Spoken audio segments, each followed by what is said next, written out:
Go, your life. Hello, friends. This is Mr. Sarveshwar Durkar.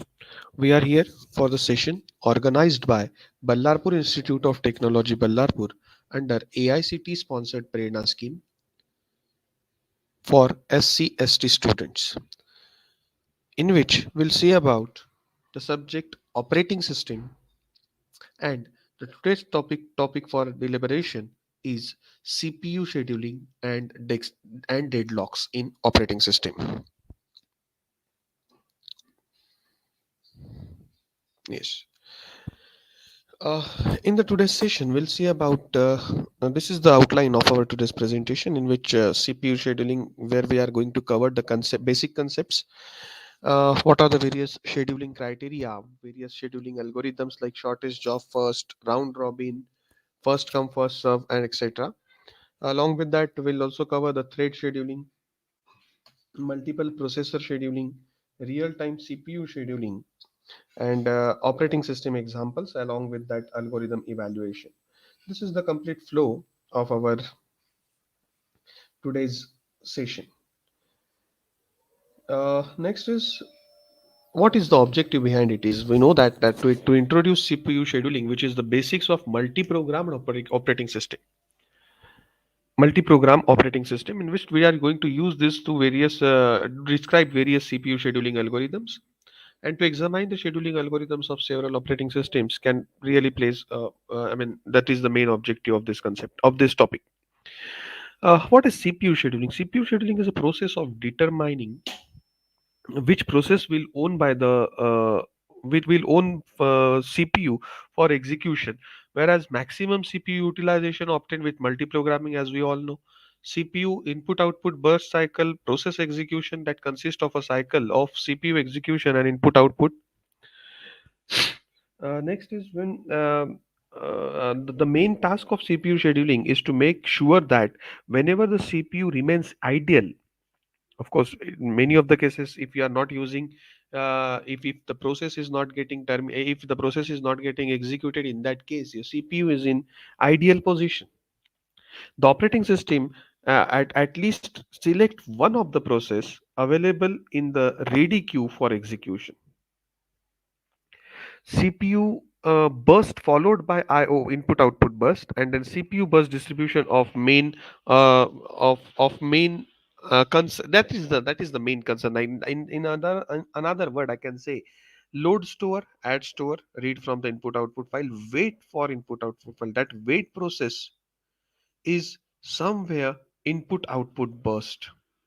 Then when the CPU wants to store store any instruction, execute any instruction, that CPU burst will occur. Again, it will wait for certain things, and then input output burst will occur.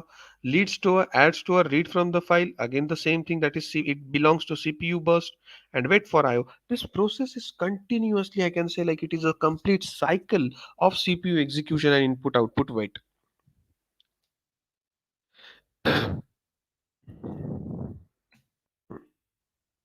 Histogramically, if I want to execute this type of burst times, I can say when the process starts, the frequency is very high, and the burst duration in milliseconds is like 0, 8, 16, 24, 32, 40, and so on. Simultaneously, the frequency also at the key also at a steady level.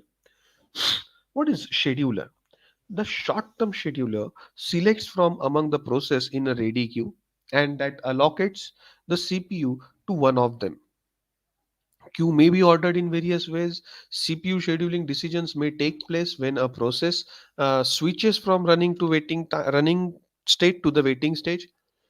When there is a when there is a process which takes place in the waiting state, at that time input output wait time is also been going on. Next, when we are going to deal with the switches from running to ready state, switches from waiting to ready state, and last we can able to terminate. These are the four decisions, scheduling decisions that may takes place whenever there is a scheduling or CPU scheduling. Scheduling under 1 to 4 is non-preemptive.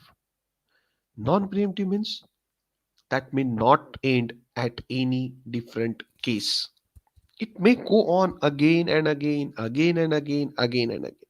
All other scheduling is primitive. Rest, like consider the access to share the data.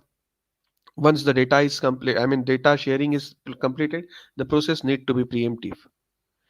Consider the preemption while it is in kernel mode. Scheduling is a process, as we know, that it is a work done to finish the work on time. Consider interrupts that can occurring during crucial operating systems or activities as well. What is dispatcher? As the name suggests, dispatch. Dispatcher module gives the control of the CPU to the process selected by the short-term scheduler. Whatever the short-term scheduler which are going to select the process, that dispatcher module gives the control of the CPU to the process, which includes switching context, switching to user mode, jumping to proper location in the user program to restart the program, as well as dispatch latency, in which the dispatch latency can takes it the dispatch latency is the time to take it takes for the dispatcher to stop one process and start the another process. The whole way of execution or whole way of working is nothing but your dispatch latency. Yes, while scheduling, there are various criteria of scheduling. First is CPU utilization, in which we need to keep the CPU as busy as possible. If CPUs goes in ideal time, it requires quite amount of time to start again. So whenever the CPU is in always is in running condition, the CPU are busy as much as possible, in which utilization takes place. Throughput, we can say that a hash of process that complete their execution per time. It is the process of throughput is nothing but the hash or the way execution of process that completes their execution per time unit. Turnaround time, it is the amount of time to execute a particular process. Waiting time, it is the amount of time to process that has been waiting that no, that has been waiting in the ready queue.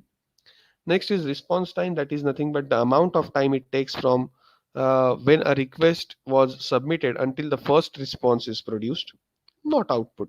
See, a response is produced, that is fine. That's it. That is called as response time. But if it goes in output, that we are not called it as output, or that we are not going to cover it in response time.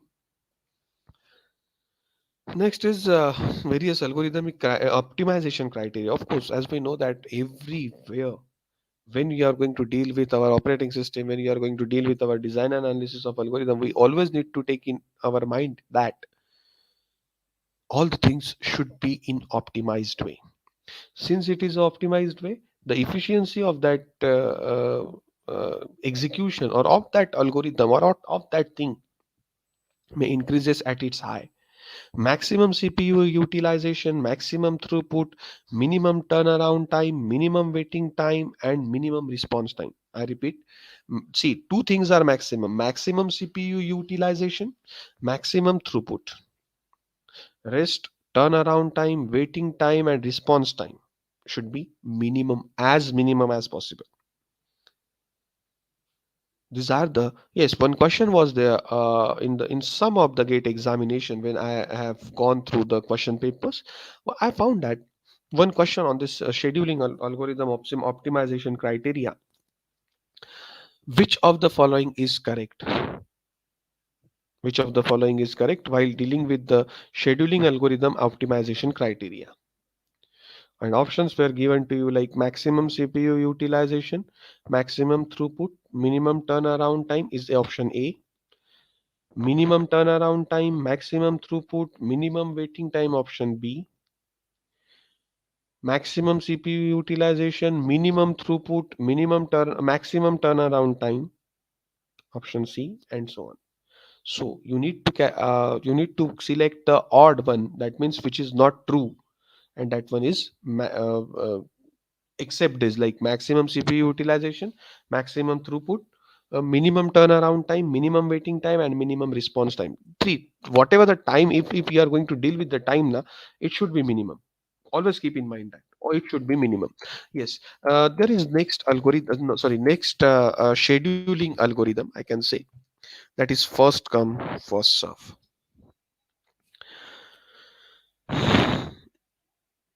First come first serve. As we know that we need the scheduling, it is a typical process that involve both input output time and CPU time. In a uni-programming system like MS-DOS, where the time spent waiting for input output is wasted, and CPU is free during this time. In multi-programming system, one process can use CPU while another is waiting for input output, as we have already covered. This is possible only with the process of scheduling. When when the first come first serve scheduling is executed, when the first come first serve scheduling is executed, we'll see like just for a second.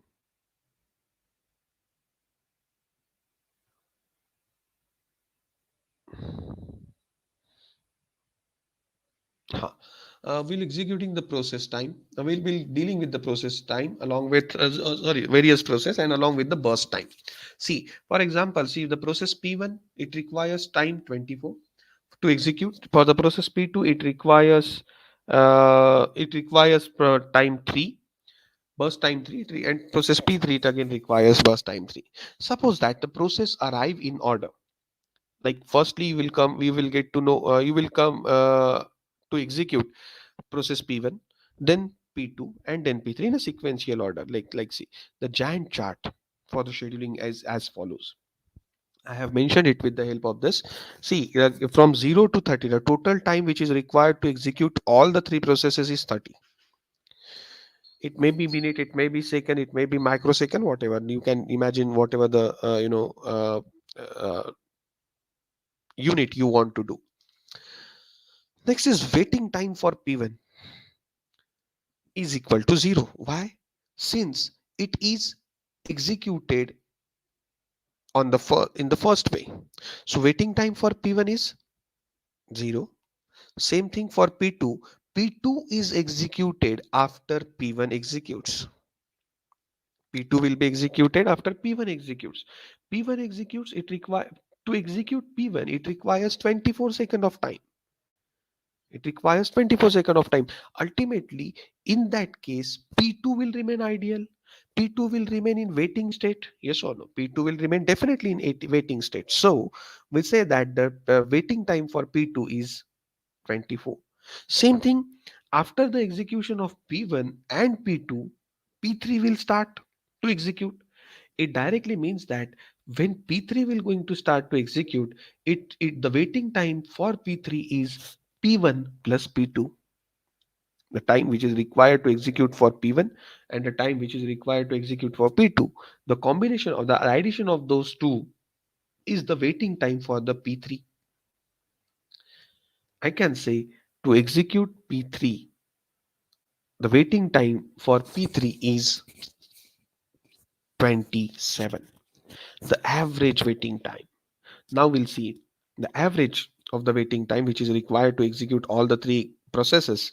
It is equal to 0 plus 24 plus 27 divided by 3. 0 plus 24 plus 27 divided by 3, and the average is 17. So ultimately, the average can be calculated in this way. Suppose that we have the process that arrive in the order in the reverse order, say P2 first, P3 second, and P1 then. The Gantt chart of the schedule is like this, and waiting time for P1 is 6, of course. Waiting time for P2 is 0 since it executes very first, and P3 it requires waiting time is 3. Average waiting time is again the combination, again the addition of 3 divided by 3. We will say that 6 plus 0 plus 3, that is or divided by 3, that is 3. That means 9 divided by 3 is 3. So much better than previous. Now we can come to the point like it is the convoy effect. It is a short process behind long process. So consider the CPU bound and main input output bound processes where P2 P3 up to P1 can get executes, and this may get executes in a different manner.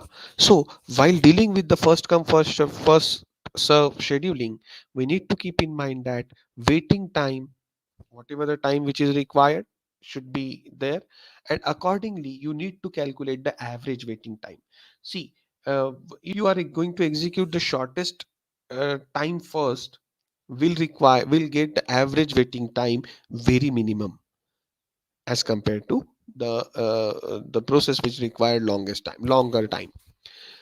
Next is when we are going to deal with another algorithm or another scheduling method, that is shortest job first scheduling.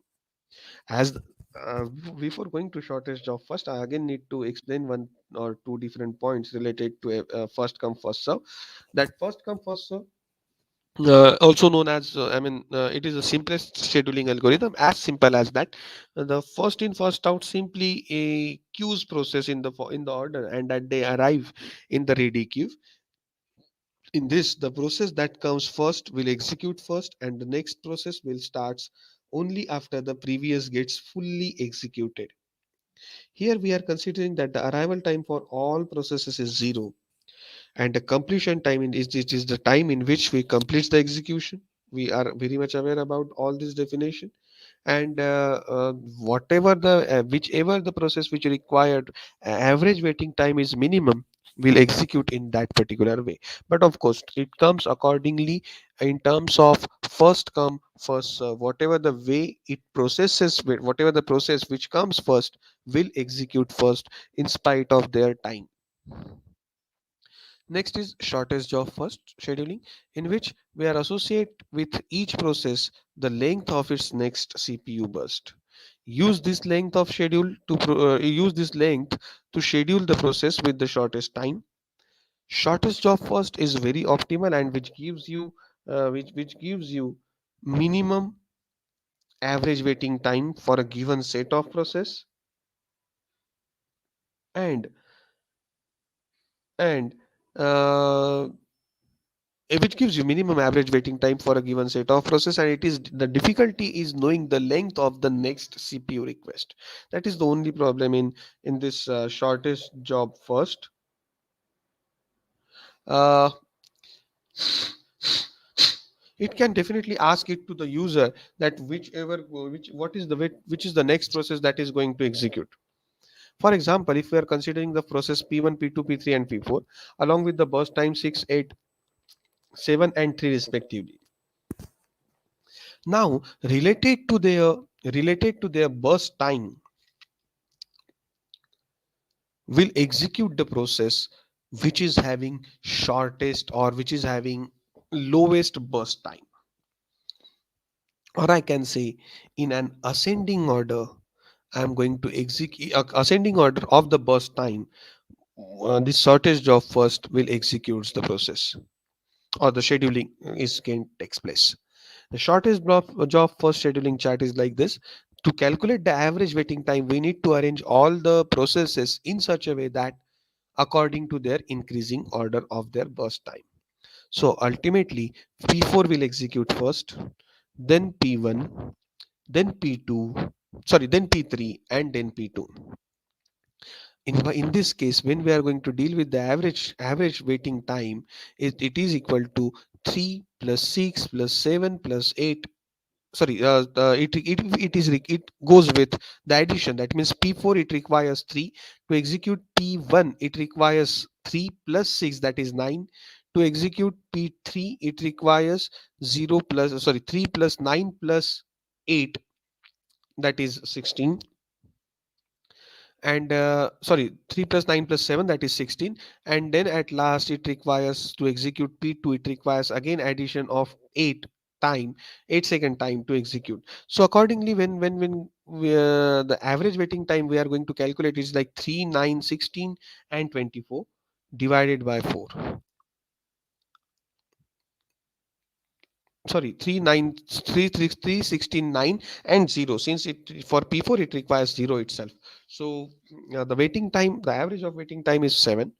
In this case, we can only estimate the length that should be similar to the previous one. Then pick the process with shortest predicted next CPU burst, where Tn is the actual length of nth CPU burst, Lambda n plus 1 is equal to predicted value for the next CPU burst. Alpha 0, which is greater than or equal, which is less than or equal to 0 is less than or which is less than or equal to alpha is less than or equal to 1. And then we can define the things.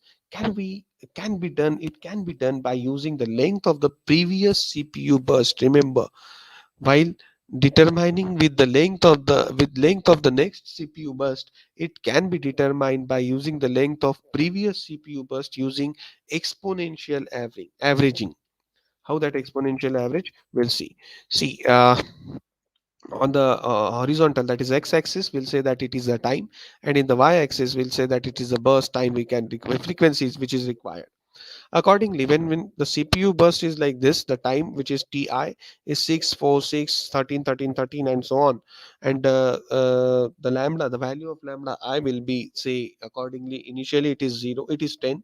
Then it comes down, that is 8, 6, 6, 5, 9, and again it may goes rising 11, 12 accordingly. So this will be the prediction of the same. The examples of exponential averaging is like alpha. Exponential averaging takes place in terms of shortest job first itself. Whenever there is a shortest job first, we need to calculate, we need to schedule the time, and accordingly your execution of exponential averaging will take place. So alpha is equal to 0 initially. Lambda n plus 1 is equal to lambda n, that is recent history that does not count. Alpha is equal to 1. Lambda n plus 1 is equal to alpha tn, then only the actual last CPU burst count will be get counted. If we expand the formula, we can get the things, and since both alpha and 1 minus alpha are less than or equal to 1, each successive term has less weight than its predecessors. Successive term has definitely get it less weight as compared to its predecessor. Same thing when we see that the process time p1, p2, p3, p4, and arrival time is like this, and the burst time is like this, in which the first execution process for 0 p1 requires waiting time or arrival time is 1. P2 from 0 to 1, that is it requires 1, so P1 is equal to 0, P2 is equal to 1, uh, P4 is equal to 5, P4 is equal to 5, P1 is equal to 10 in that case, and P3 P3 will again require say 17 when we are counting this. Accordingly, next this is the way when we are going to shortest remaining time first. When the when the execution process which requires shortest remaining time, arrival time I can say, that can be executed in this manner. Now we need the concept of varying the arrival time and preemption to the analysis. So we'll get that the preemption of this shortest job first can be executed exactly as same as the shortest job first scheduling. The third different type of scheduling is like priority scheduling, where a priority number is associated with each process.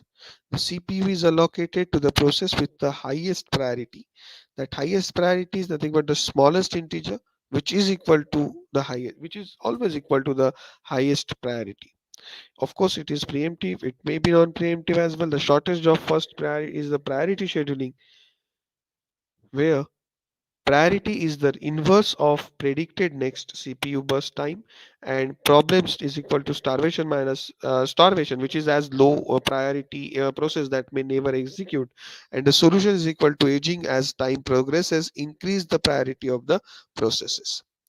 When we are going to deal with some another example of priority scheduling, it is like this: P1, P2, P3, P4, and P5, all the processes, along with the burst time 10, 1, 2, 1, 5, and 3, 1, 4, 1, 2 accordingly. The giant chart is like this. When the priority scheduling, it depends up to you, up to us, which process we need to execute. So we'll first execute say P2, since it is very less time, 0 to 1, and the priority time is for P2 is 1 itself. Then we'll deal with the P5 that requires say 5 as a burst time. So the total waiting time for P1 for the next process is like 6 from 0 to 1 and 1 to 5, that is 6. That P1 takes some time for execute, that is 10, that is the burst time, and priority is 3. Then P4, that is having the burst time 1, will execute it later on, which is having the priority 5. Which is having the priority 4, which is the timing, the burst time is 2. And the last one we are going to execute P4, which is having the burst time 1 and the priority is 5.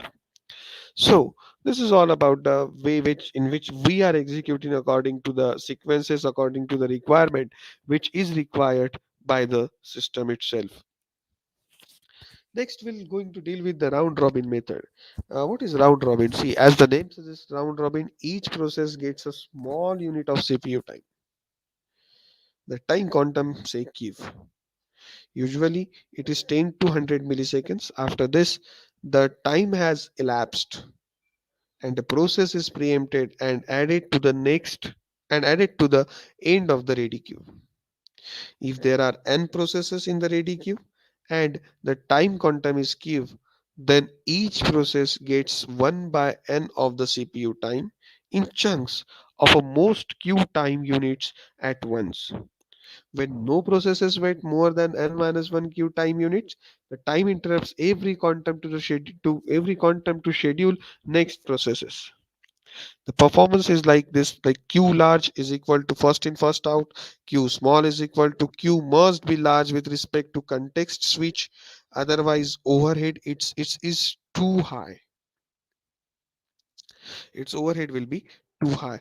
In another case, if we are going to deal with the example of this round robin with the time quantum which is already given as 4, when P1 it requires the burst time 24, P2 it requires the burst time 3, and P3 is requires the burst time say 3. The round robin, after every separate interval, each and every process gets executed again and again, again and again, again and again, like this. Typically the giant chart is like this. There's a higher average turnaround and shortest job first, but better response. Q should, this is the main important thing of this round robin. It requires, it goes with higher average turnaround time and than the shortest job first, but the response time is very better than the others.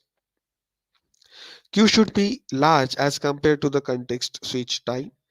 Q usually is 10 milliseconds, 200 milliseconds, and that context switch is less than 10 u second. In the giant chart is like it says that from the process which requires time to execute P1 is 4, since we have divided it into various characters, sorry, various parts. 24 is been divided. Then P2 it requires 3, P3 is again requires 3, and then the remaining 4 may get added. Since the 24, for that 24 we have divided it into the quantum of 4, time quantum of 4, so we have divided that particular 24, so we need to execute 6 times the process P1. Since the burst time for the to execute the process P1 is 24, so 24 divided by 4 is equal to 6. So we need to execute P1 6 times in the quantum of 4. I hope you remember, I hope you got the things. Time quantum and context switch time is like process time. If the process time is 10 and quantums are 12, we'll say that firstly we'll divide all these two in two parts, where first requires the quantum of 12, context switches is 0. Second, the quantum 6 and context switches is 1.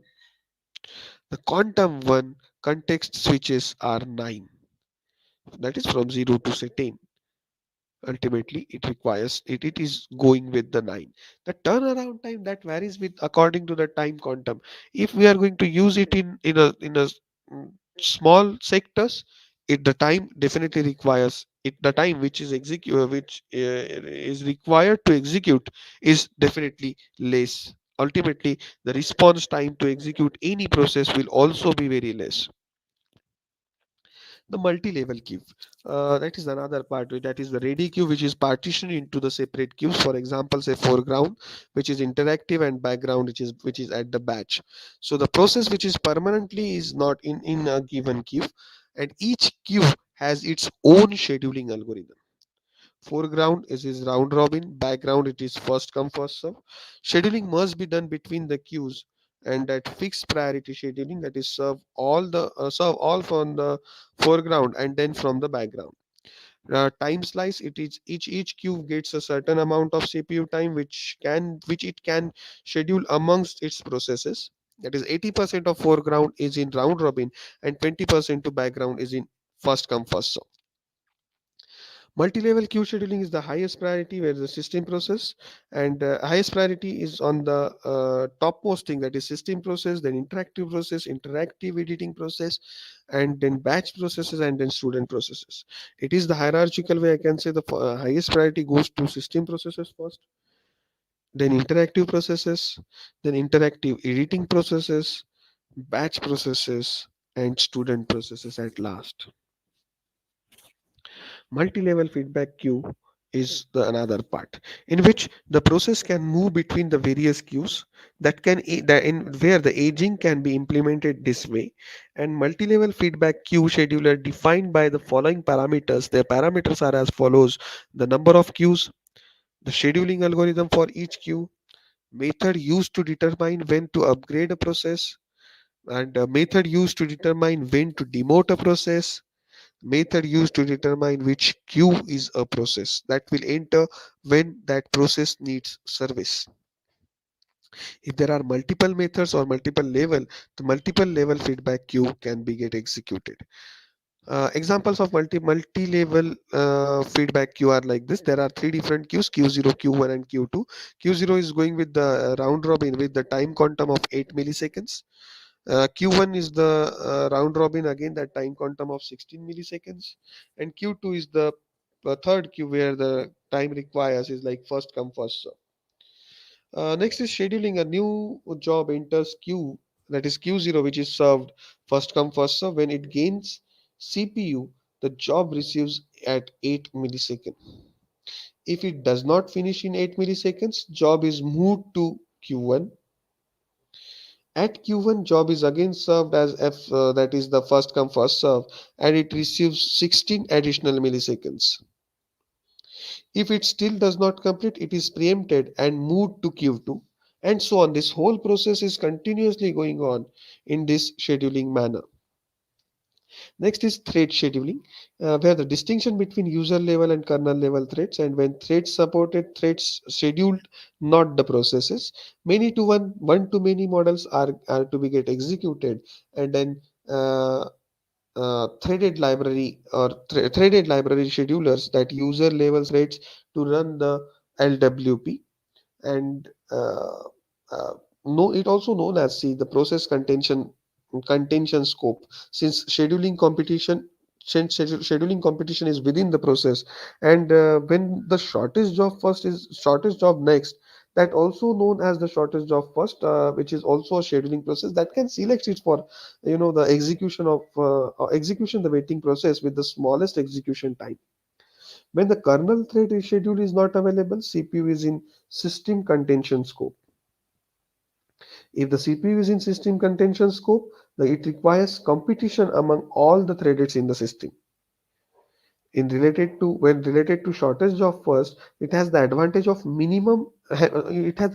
having a minimum uh, average time or minimum average waiting time among all scheduling algorithm. In another word, I can definitely say shortest job first belongs to greedy algorithm. If I want to speak in terms of if I want to speak in terms of algorithmic way, I can say like it is the greedy algorithm. P-thread scheduling, that where the API allows specifying their PCS or SCS, that is predecessors and successors during the thread creation, path read scope process, and path read scope system. uh, Schedules thread using SCS scheduling, and PCS, that is predecessor scheduling. So it can be limited by OX or by various OS like Linux and Mac OS. Only allow path, only allow PTH read scope system, path read scope system, I can say. So PTH scheduling API is like this, the where it includes pthread.h, include stdio.h, and the same thing, same execution way of this program like this, where you want to whatever you want to print and whatever you want to print it on the screen as a output. So multiple processor scheduling, that is another part where CPU scheduling is more complex when multiple CPUs are available. When multiple CPUs are available, homogeneous processor is within a multiprocessor. Asymmetric multiprocessing is only the processor access the system data structures to alleviating the need of the data sharing. Symmetric multiprocessing is like each processor is self-scheduling and all processes in common ready queue, or or each has its own private queue of ready processes. Currently, the most common, that is the processor affinity, where the where it has where the process has affinity for processor on which it is currently running. In other case, I can say it is a soft affinity and hard affinity. Multiple multiple processor scheduling, it is somewhat it is required in terms of soft affinity, and it sometimes it is hard affinity, and variation definitely includes in multiple processor scheduling. Multiple CPUs are available, hence load sharings become possible. So however, multiple processor scheduling is more complex as compared to single processor scheduling. But in multiple processor scheduling, there are the cases when the processors are identical, that is of course homogeneous in terms of their functionality, and we can use any processor that is available to run any process in the queue. One approach is when all the scheduling decisions and input output processing are handled by a single processor, which is called as master server, and the other processor that executes only the user code. This is the simple and and it reduces the need of the data sharing. The entire scenario is called as the complete entire scenario is called as asymmetric multiprocessing. Asymmetric multiprocessing. Then next is the symmetric multiprocessing, where each processor is self-scheduling and all the processes may be in a common ready queue, or each processor may have its own private queue for ready processes. The scheduling proceeds further by having the scheduler for each processor that examine the ready queue and that can select the process to execute as well. The processor affinity that I have just now mentioned, it is related to processor affinity. That means a process that has affinity in the processor on which it is currently running. When a process running on a specific processor, then there are certain effects on the cache memory as well. Even when we are going to deal with the memory, it directly affects on the cache memory like this. The CPU, if fast access is there, that directly goes with the memory. If slow access, it affects the memory. So that NUMA, that memory placement algorithm, can also consider that affinity. When a process runs in a specific processor, there is a certain effects on the cache memory and the data most recently accessed by the processes that populate for the cache memory for the processor, and it has a result successive memory access by the process and are often satisfied by the in the cache memory as well. So load balancing, push migration, pull migration, they are the things where load balancing, it attempts to to keep the workload evenly distributed. Push migration, that is periodic task that checks load on each processor, and if it founds pushes it found pushes the task from overloaded CPU to other CPU. When the pull migration, that can say like it's ideal processors that pulls waiting task from busy processor. And multi-core processor is like the recent trend to place multiple processor cores on the same physical chip. It Yes, they are having certain benefits, like it is faster and it consumes less power. It is the multiple the thread per core that is also growing. Along with that, that it can take the advantage of memory stall to make the processes to make the progress on another thread while memory retrieve happens. Multi-threaded multi-core system is like this. When the threads are going from left to right, thread 1 will work on simultaneous computing cycle, and thread 0 will goes on another execution cycle.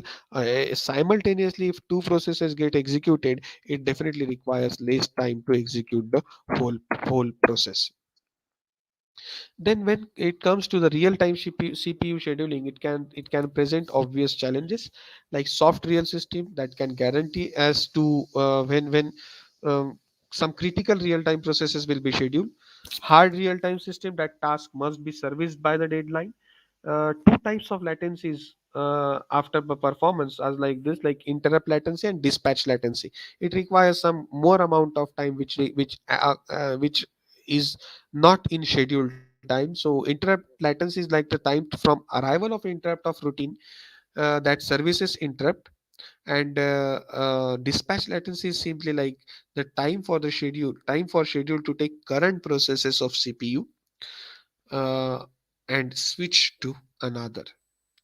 In terms of that real-time CPU scheduling, again I can say like the conflict phase. It is the conflict phase of dispatch latency, where preemption of any process running in the kernel mode. See, in the diagram I have explained it. When the conflicts and dispatch occurs, the complete the time which is required for conflicts and dispatch, it is nothing but the dispatch latency, where interrupt processing is before that and real time process execution is after that. But the process that is the time which is required from the execution of event to the response to the event, the complete time is called as response interval, and they are again divided into various different parts. So released by low priority process of resources needed by high priority processes can be get executed over there. Then priority-based scheduling that we have already discussed regarding that for real-time scheduling, scheduler must support a preemptive and priority-based scheduling. For hard time, it must also provide ability to meet deadlines. For processes, they have the various new characteristics like periodic ones that require CPU in at constant interval, and it has the processing time t and deadline d. Period p is also been there. So 0 is less than or equal to t is less than or equal to d is less than or equal to p. The rate of periodic task is 1 upon p. Virtualization and scheduling is like virtualization software that schedules multiple guests onto the CPUs, where each guest uh, doing it doing its own scheduling, not knowing it does not own the CPU, and it can result in poor response time. It can also affect the time of day clocks in guest. It can do good scheduling algorithm efforts of guest, and some in terms of that monotonic or rate monotonic scheduling, a priority is assigned based on the inverse of its period, where shorter period it gives us we gives them as higher priority, longer period will give them as lower priority. uh, Next is proportional share scheduling, in which the time which is t shares allocated time allocated among the time shares are allocated among all the process in the system. Proportional, everything is in proportional. See, an application receives n shares where n is less than t. This ensures that each application will receive n by t of the total processor time. This ensures that each application will receive n by t of the total processor time. And the postfix real-time scheduling is like the POSIX 6.1b standard, and API that provides the function for managing all the real-time threads. The POSIX real-time scheduling API is as follows, and I'm not going to read that thing, but it is the thing which is, if you follow that algorithm properly, the POSIX real-time scheduling API you may get executed in the screen. Some examples of operating system that are, I can say, like Linux, Windows, and Solaris scheduling. So it is applicable in Windows, it is applicable in Linux, it is also applicable in Solaris as well. So when in the prior to kernel version, it can say like 2.5, that it can run variation of standard Unix scheduling algorithm. Version 2.5 moved to constant order, that is order of one scheduling time. It is preemptive, priority based, two priority ranges, and time sharing and real time. That real time range from 0 to 99, and nice value from 100 to 140. This is all about if no time left, in that case we'll say that the CPU sorry, the scheduling is expired and not runnable until all the other tasks use their slices. All runnable tasks that track in per CPU, that can run in a queue data structure. Queue, as we know, that queue data structure follows first in first out. Whatever the element which comes first, that will execute first, and whatever the element which comes later, it will execute after that. That means later. But it is, yes, the Linux scheduling through version 2.5, it works well, but poor response time for interactive scheduling.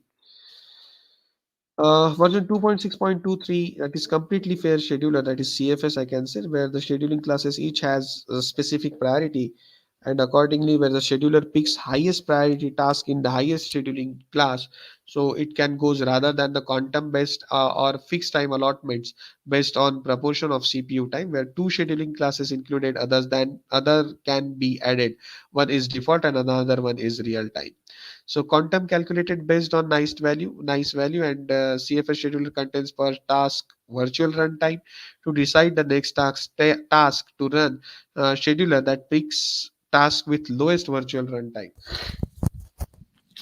Linux scheduling is continued again when we are going to deal with again the real-time scheduling according to the POSIX 1B. The real-time task have static priorities. They have their own priorities. That real-time plus normal map into global priority scheme. Nice value of -20 maps to global priority, say 100. As we have just now discussed, it is the priority which requires highest scheduling time from 0 to 100, but from 100 to 120 it again increases drastically. So 140 or 139, I can say. Windows scheduling is like this. Just now we have seen that Linux scheduling. This is Windows scheduling. Dispatcher is scheduler, and if wait occurs in Windows priority, then priority boosted depends on what was waited for. Like foreground Windows given 3x priority booster, and Windows 7 added user mode scheduling, that is UMS. So it varies and it is regularly updated accordingly. This is the window priority. It requires real time, where 31 high 15 related for the time critical. Above normal it is 15, normal it is 15, below normal it is 15, and ideal priority is again 15. Same is with highest. Real time is say 26, 15, 20, 12, 8, 6, sorry, 12, 10, 8, 6 respectively, and so on. So next is related to the Solaris, that is priority based scheduling, where six classes are available. One is time sharing, another one is interactive, third one is real time, the fourth one is system, fifth one is fair share, and sixth one is fixed priority. This all are belonging to the Solaris as operating system. So Solaris dispatch table is like this. Maybe a question on any different time for Solaris may occur in Gate, but very few chances are there the question asked on this Solaris operating system or Solaris scheduling, I can say. This is all about the things where simulations are more accurate and queuing the models are limited. And when then the program module of a computer system where the clock is available, it can gather the statistics indicating the algorithm performance, that the data to drive the simulation, which is gathered via random number generator according to the probabilities, and distribution defined mathematically or empirically, as well as it can trace the tapes record sequence on real events in real system. This is the evaluation of CPU schedulers by simulation. The normal diagram says CPU 10 input output is 213, CPU 12 input output is 112, CPU 2 input output is 147, CPU 173 it requires, say, and so on. The simulation is like FCFS, shortest of first, and round robin for the quantum is which is equal to 14. Performance statistics for FCFS. is given, and performance statistics is already been given for actual process execution. Yes, the implementation takes place when even simulates have limited accuracy. Can just implement new scheduler and that test in a real system. It is high cost at high risk. In the environments may vary accordingly. Most flexible schedulers can be modified per site or per system, or APIs to modify the priorities. But again, some environments may vary. This is all about your scheduling now. Now, come back to the another topic of today's discussion, that is deadlocks. What is deadlocks? In which we are going to cover the various points related to system model, deadlock characterization, methods of handling the deadlocks, deadlock prevention, deadlock avoidance, deadlock detection and recovery from the deadlock. If deadlock occurs, how to recover from it. The objectives are to develop the description of the deadlocks, which prevent set of concurrent processes from completing their task, and to present a number of different methods for preventing or avoiding deadlocks in a computer system. What is deadlock? First of all, deadlock is a situation. Deadlock is a situation where a set of processes are blocked because each process holding a resource and waiting for another resource acquired by some other process. It directly means that each process utilize a resource as follows: one is request, another one is use, and third one is release. If all these three wants to execute at the same time, the deadlock occurs. Consider an example: when two trains are coming towards each other at the same track, at the same track, and there is only one track, none of the trains can move once they are in front of each other.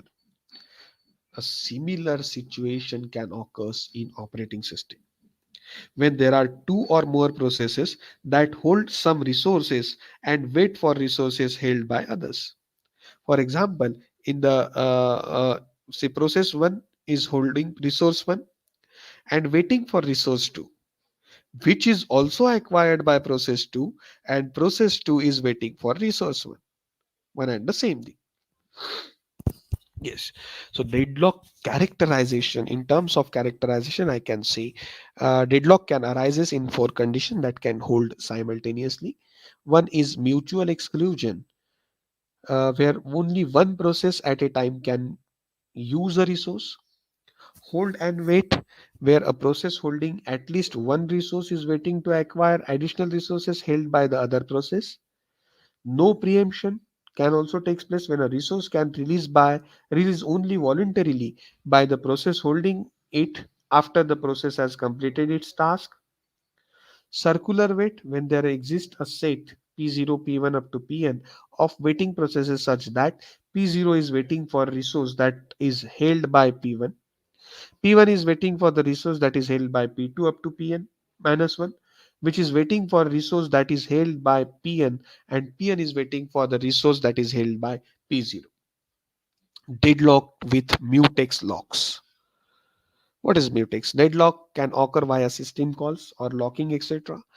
Uh, when the resource allocation is like in terms of graph, we in terms of graph, see, it is when we are going to deal with the graph, it is quite complicated, but we is partitioned into two types. For example, p is equal to p1, p2, p and r, where p is the set consisting of all the process in the system, and r is the set consisting of all the resource types in the system.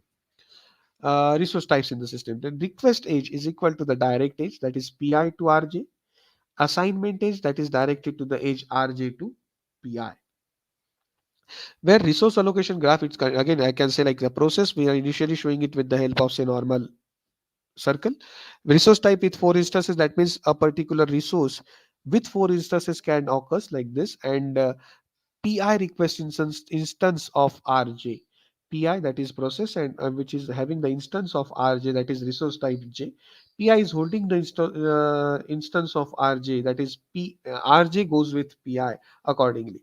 Example of resource allocation graph is like this. So r1, r2, r3 and r4 are the and up to rm, say these are the resource allocations, and p1 is the process 1, p2 is the process 2, p3 is the process 3, and so on. So when we are going to deal with p1, it goes with r1, the PI request instance of R1, and R2 is having the instance of PI. Same thing, everywhere it can be possible. So resource allocation graph with deadlock. Whenever there is a deadlock occurs, when there is a graph contains the cycle, no cycles, that is no deadlock. If the graph contains cycles, then yes. If any particular graph that contains the cycle, if only one instance per resource type, then deadlock occurs. If several instances per resource type, possibility of deadlock may also occur.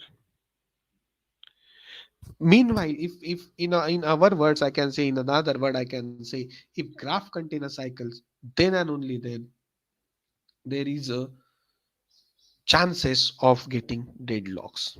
Yes.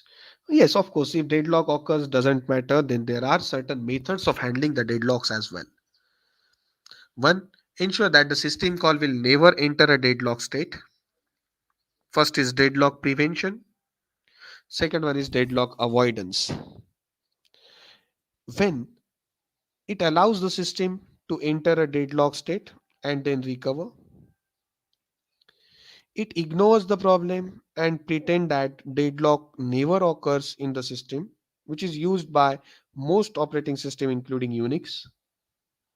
Of course, Windows are using the same. How to prevent?